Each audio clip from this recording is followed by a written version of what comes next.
Assalamualaikum warahmatullahi wabarakatuh. Di video kali ini saya akan menjelaskan kembali apa yang setelah saya baca dan apa yang tadi saya telah baca, saya rangkum dalam buku. Dan saya tadi membaca pelajaran OTK tentang distilasi. Poin pertama, A. Mengenal distilasi. Distilasi atau biasa disebut dengan penyulingan adalah proses pemisahan larutan cair.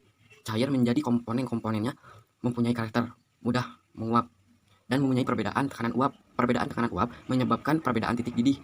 Kesimpulannya, distilasi adalah proses pemisahan dengan perbedaan titik didih. Poin kedua, B. Konsep kesetimbangan. Ada 3 macam diagram kesetimbangan yang biasa dipakai. Yang pertama, diagram titik didih. Yang kedua, diagram kesetimbangan uap ke cair. Dan yang ketiga, diagram entalpi komposisi.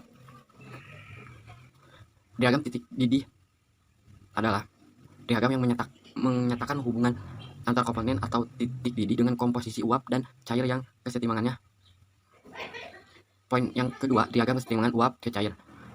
Diagram kesetimbangan uap ke cair adalah diagram yang menyatakan hubungan kesetimbangan antara komposisi cair. Yang ketiga, diagram entalpi komposisi. Diagram entalpi komposisi adalah menyatakan hubungan antara entalpi dan komposisi sistem pada tekanan tertentu. Yang selanjutnya poin ketiga, yang C, metode distilasi. Proses distilasi dapat dilakukan secara batch maupun kontinu. Ada 2 metode distilasi. Yang pertama, metode berdasarkan pembentukan uap dengan liquid dan kondensi tanpa memberikan kesempatan adanya kontak antara distilat dengan uap yang baru terbentuk. Yang masuk metode yang pertama, distilasi setimbang atau flash. Yang kedua, secara diferensial atau sederhana. Metode yang kedua adalah metode berdasarkan pembentukan uap dan kemudian uap tersebut dikondensasi. Setelah itu, sebagian distilat dikembalikan hingga menjadi kontak antara distilat tersebut dengan uap yang baru dibentuk.